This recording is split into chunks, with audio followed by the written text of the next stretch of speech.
अब इस लोकतंत्र की राह पर चलते चलते हमारी शिक्षा व्यवस्था किस राह पर आकर खड़ी हो गई है, आज मैं उसके बारे में कुछ निवेदन करना चाहूँगी। हमारे देश में दो तरह की शिक्षा व्यवस्थाएं चल रही हैं, अमीरों के लिए अलग, गरीबों के लिए अलग। अमीरों के लिए प्राइवेट स्कूल, गरीबों के लिए सरकारी स्कूल। मैंने कई बार देखा है, घर पर जब मेहमान आते हैं और पूछने पर हम ये बताते हैं कि सरकारी विद्यालय में पढ़ रहे हैं, तो उनके चेहरे का रिएक्शन, भाव एक अलग तरीके का हो जाता है। तब मुझे बड़ा दुख होता है। उन सभी लोगों से मैं ये निवेदन करना चाहूँगी कि आप बहुत बड़ी गलतफहमी में हैं, क्योंकि शिक्षा का जो स्रोत है, शिक्षा जहाँ से आती है, वो आदरणीय शिक्षक है। शिक्षा ऊंची बिल्डिंगों से, बड़े बड़े गार्डन से, अच्छी बसों में सफ़र करने से या एसी रूमों से शिक्षा नहीं आती है। शिक्षा आती है शिक्षकों से, और वहाँ पढ़ा रहे सभी शिक्षक राजस्थान सरकार या किसी भी सरकार द्वारा आयोजित शिक्षकों को चयनित करने की परीक्षा में असफल रहे हुए लोग हैं, जिनको सरकार ने शिक्षक बनाने से इनकार कर दिया है। वो सभी लोग वहाँ पढ़ा रहे हैं। हमारा सौभाग्य है कि हम जिस विद्यालय में पढ़ रहे हैं, वहाँ के शिक्षक राजस्थान सरकार द्वारा आयोजित शिक्षकों को चयनित करने की परीक्षा, जिसमें लाखों लोग भाग लेते हैं, उन लाखों लोगों में से चुने हुए शिक्षक हैं, जिनको राजस्थान सरकार ने शिक्षक बनने के योग्य समझा है। हमारा सौभाग्य है कि हमें ऐसे ट्रेंड टीचर पढ़ा रहे हैं।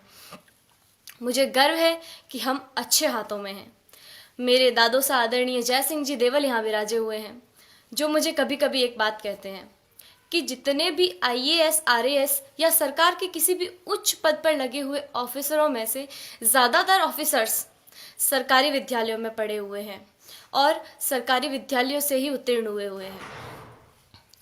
वर्तमान में एक डॉक्टर, एक इंजीनियर, एक वकील, एक बिजनेसमैन, यहाँ तक कि इन विद्यालयों में पढ़ा रहे शिक्षक भी अपने बच्चों को सरकारी विद्यालयों में पढ़ाना नहीं चाहते हैं।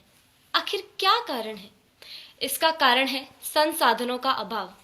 मैं आप गांव वालों से भी एक निवेदन करना चाहूँगी कि कहीं कोई गरबा हो, गणेश चतुर्थी हो, कोई आयोजन हो, कोई आर्केस्ट्रा हो या कहीं धरना देना हो, तो आप लोग हज़ारों की संख्या में पहुंच जाते हैं और हज़ारों की तादाद में रुपया खर्च करते हैं, लेकिन इस विद्यालय की तरफ कभी किसी ने झांक कर नहीं देखा। इस विद्यालय की ओर देखने का किसी को भी समय नहीं है। मैं आप गाँव वालों से ये निवेदन करना चाहूँगी कि जितना जोश आप उधर उन कार्यक्रमों में दिखाते हैं, उतना ही जोश आप इधर इन विद्यालयों के लिए दिखाएं। भविष्य में संजोगवश हम सरकारी विद्यालयों में पढ़ रहे छात्रों में से कोई प्रधानमंत्री या और कुछ बन गया, तो सबसे पहले तो हम ये कोशिश करेंगे कि भारत की तमाम सरकारी स्कूलों को एक उच्च स्तर पर ले आए, ताकि वर्तमान भविष्य में भारत में एक ऐसा समय आए कि सभी बच्चे सरकारी विद्यालय में पढ़ रहे होंगे। मुझे जो कहना था वो कह दिया। मैंने जो कहा वो गलत है या सही, मुझे नहीं पता। इसका निर्णय तो आप लोग ही कर सकते हैं। मेरे जो मन में था वो कह दिया। अब मुझे बहुत अच्छा महसूस हो रहा है। जय हिंद, जय भारत।